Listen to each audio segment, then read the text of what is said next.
దర్శి ఆచార్య NG Ranga వ్యవసాయ విశ్వవిద్యాలయం వ్యవసాయ పరిశోధనా కేంద్రంలో టైమ్ స్కేల్ ఉద్యోగిగా పనిచేసిన ఎస్కే మస్తాన్ బి పదవి విరమణ సందర్భంగా ఘన సన్మాన కార్యక్రమం జరిగింది। ఈ కార్యక్రమానికి ముఖ్య అతిథిగా హాజరైన ఆచార్య ఎన్జీ రంగా వ్యవసాయ విశ్వవిద్యాలయంకు చెందిన దర్శి వ్యవసాయ పరిశోధనా కేంద్రం principal scientist and head P Sandhyarani మాట్లాడుతూ క్రమశిక్షణతో పట్టుదలతో పనిచేసి మంచి పేరు ప్రతిష్టలు సంపాదించుకున్న మహిళగా మస్తాన్ బిని కొనియాడారు। ఆమె కేవలం 9 రూపాయల కూలీగా పని ప్రారంభించి క్రమంగా టైమ్ స్కేల్ ఉద్యోగిగా ఎదిగి అందరికీ ఆదర్శంగా నిలిచారని పేర్కొన్నారు। వ్యవసాయ పరిశోధన కేంద్రం ప్రిన్సిపల్ సైంటిస్ట్ వరప్రసాద్ రావు మాట్లాడుతూ మస్తాన్ బి అప్పగించిన పనిని అత్యంత నిబద్ధతతో తప్పకుండా పూర్తి చేసే క్రమశిక్షణ గల ఉద్యోగినిగా గుర్తింపు పొందారని తెలిపారు।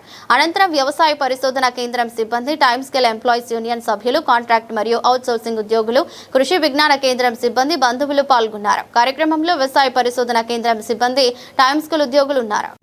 ఇక్కడున్న వ్యవసాయ పరిశోధన స్థానంలో మరి దగ్గరగా శివరాజ్ నగర్కి దగ్గరగా ఉంటూ చక్కగా తన పనులు నిర్వహించుకోవటానికి వాళ్ళ హస్బెండ్ కూడా వస్తూ ఉండేవాళ్ళు। పిల్లలు చిన్నప్పుడు మరి ఇక్కడికి వచ్చి జాయిన్ అయింది। మేమందరం కూడా ఎంతో కాలంగా ఇక్కడ చేస్తూ ఉన్నాము। వాళ్ళు ఎదుగుతూ ఉన్నారు, మేము ఎదుగుతూ ఉన్నాము। మీరు కూడా అట్లానే పెళ్ళిళ్ళు చేసుకుని పిల్లలైన మాకు కూడా మా పిల్లలు అందరు పెద్దవాళ్ళు అంటే ఒక కుటుంబంగా మేము ఇక్కడ ఉండేవాళ్ళం। దగ్గర నుంచి చూసినప్పుడు ఏంటంటే మస్తాన్ బి కష్టపడే మనస్తత్వం, పని ఎగ్గొట్టదు, చక్కగా తనకి ఇచ్చిన పని చేసుకుంటుంది।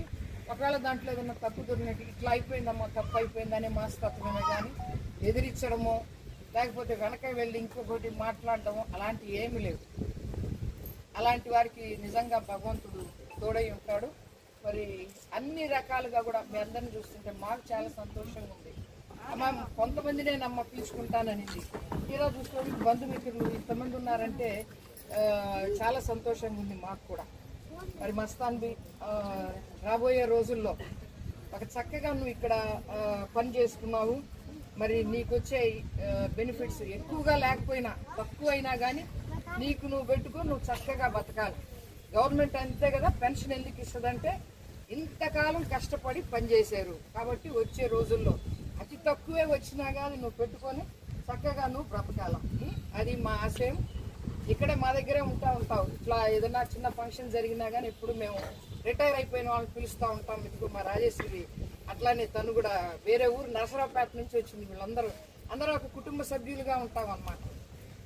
సో ఇప్పుడు తర్వాత కూడా ఈ మధ్య పాపం మా కాలు ఇబ్బంది పడి తర్వాత బాగా